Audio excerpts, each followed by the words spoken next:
আজ আমি খুবই মজাদার এবং টেস্টি একটি রেসিপি রান্না করব। আর এই রেসিপিটা রান্না করার জন্য প্যানটা বসিয়ে দিয়েছি।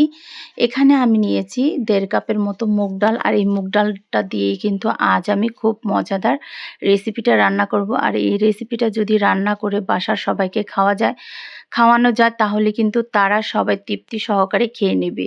তো এই মুগ ডালটা কিন্তু আমি সুন্দর করে ভেজে নিয়েছি, ভেজে ধুয়ে ঝরা দিয়ে রেখে দিয়েছি। এখন আমি এখানে প্যানটা বসিয়ে দিয়ে দিয়েছি সর্ষের তেল। তেলের মধ্যে অ্যাড করে দিয়েছি রসুন কুচি, পেঁয়াজ কুচি। পেঁয়াজটাকে একটু ভেজে নিয়েছি। এরপর এখানে অ্যাড করে দিয়েছি 3টে তেজপাতা।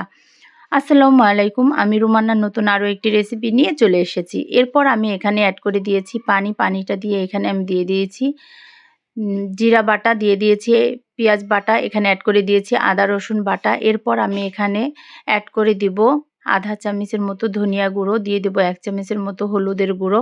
দিয়ে মশলাটাকে এখন আমি সুন্দর করে এভাবে কষিয়ে নেব। তো এখানে কিন্তু আমি একটু আধা চামচের মতো মরিচের গুঁড়ো অ্যাড করে দিয়েছি। যেহেতু এটা ডাল রান্না করবো এর জন্য মরিচের গুঁড়োটা বেশি অ্যাড করব না, আমি সামান্য অল্প পরিমাণের এখানে একটু মরিচের গুঁড়ো অ্যাড করে দিয়েছি। এরপর এখানে আমি একটু গরম মশলার গুঁড়ো অ্যাড করে দিয়েছি। এখন আমি সুন্দর করে মশলাটা কষিয়ে নেব। তো মশলাটা কষানোর জন্য এখন আমি সুন্দর করে নেড়েচেড়ে নিয়েছি। এখানে আমি স্বাদ মতো লবণ অ্যাড করে দিয়েছি। লবণটা দিয়ে মশলাটাকে আরও সুন্দর করে কষিয়ে নিয়েছি। তো মশলাটা কিন্তু মাশাআল্লাহ কষানো সম্পূর্ণ শেষ। এখন আমি যে ডালটাকে ধুয়ে রেখেছিলাম, এরপর আমি সবগুলো ডাল মশলার সাথে দিয়ে সুন্দর করে এভাবে কষিয়ে নেব। তো এভাবে কিন্তু আমি সুন্দর করে ডালটাকে কষিয়ে নিয়ে তারপরে এখানে কিন্তু আমি গরম পানি অ্যাড করে দিব।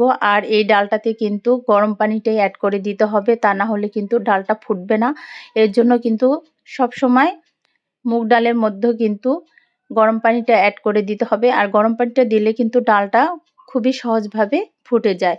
তো এর জন্য কিন্তু আমি এখানে গরম পানিটা দিয়েছি, দিয়ে কিন্তু এখন আমি ঢাকনা দিয়ে ঢেকে রেখে দিয়েছি।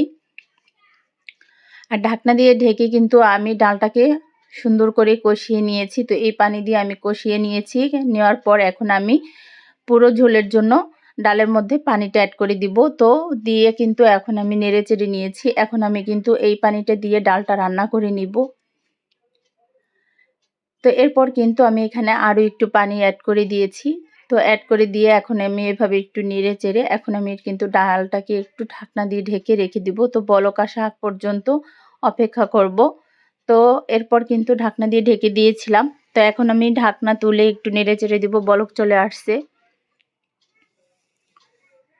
তো ডালটা কিন্তু প্রায় সেদ্ধ হয়ে আসছে। সেদ্ধ হওয়ার পরে কিন্তু এখানে টমেটোগুলো অ্যাড করে দিতে হবে। তো আমি কিন্তু সেদ্ধ হওয়ার পরেই কিন্তু এখানে টমেটোগুলো অ্যাড করে দিয়েছি। দিয়ে এখন আমি আরও কিছুক্ষণ ডালটাকে জাল করে নিব। আর ডালের মধ্যে যত জাল হবে সেই ডালটা কিন্তু খেতে ভীষণ মজা হয়। তো এরপর কিন্তু আমার ডালটা কিন্তু আমি ঢাকনা দিয়ে ঢেকে রেখেছি। এখন আমি অন্য একটি চুলাতে প্যানটা বসিয়ে দিয়ে দিয়েছি সরষের তেল। এখন আমি এখানে ডিমগুলোকে ভেজে নেব। এখানে কিন্তু আমি 10টা ডিম নিয়েছি। তো ডিমগুলোকে এখন আমি এভাবে সুন্দর করে তেলের সাথে একটু ভেজে নেব। তো ডিমগুলো কিন্তু ছুলে পরিষ্কার করে একটু কেচে নিয়েছিলাম হলুদ লবণ মেখে। এখন আমি ডিমগুলোকে ভেজে নেব। তো ডিমগুলো কিন্তু ভাজা সম্পূর্ণ শেষ। এখন আমি ঢাকনা তুলে ডালের মধ্যে ডিমগুলোকে অ্যাড করে দিব। তো এভাবে কিন্তু আমি ডালের সাথে ডিমগুলো অ্যাড করে দিয়েছি। মাশাআল্লাহ এভাবে ডালটা রান্না করেছিলাম, খেতে ভীষণ মজা হয়েছিল। আর এইভাবে কিন্তু এই মুগ ডাল দিয়ে ডিমটা রান্না করলে বাসার সবাই কিন্তু খেয়ে খুব মজা করে খায় আর খুব খেয়ে প্রশংসা করে, তৃপ্তি সহকারে খেয়ে নিতে পারে। তো এরকম রেসিপি হলে কিন্তু মাছ মাংস লাগে না। এরকম রেসিপি হলে কিন্তু বাসার ছোট বড় সবাই তৃপ্তি সহকারে ভাত খেয়ে নেয়। তো এরপর কিন্তু আমি প্যানটা বসিয়ে এখানে সর্ষের তেলের মধ্যে দিয়ে দিয়েছি জিরা আর পেঁয়াজটাকে একটু বাদামি কালার করে ভেজে এখন আমি ডালটাকে বাগার করে নিব। আর লাস্টে কিন্তু ডালটা এভাবে বাগার দিলে কিন্তু সেই ডালটা খেতে আরও ভীষণ মজা হয়। মাশাআল্লাহ অনেক সুন্দর কালার হয়েছিল, দেখতে ভীষণ সুন্দর, খেতেও ভীষণ মজা হয়েছিল। তো আজকের মতো কিন্তু রান্নাটা আমার সম্পূর্ণ শেষ। ভালো লাগলে অবশ্যই পাশে থাকবেন। সবাই সুস্থ থাকবেন, ভালো থাকবেন। আল্লাহ হাফেজ।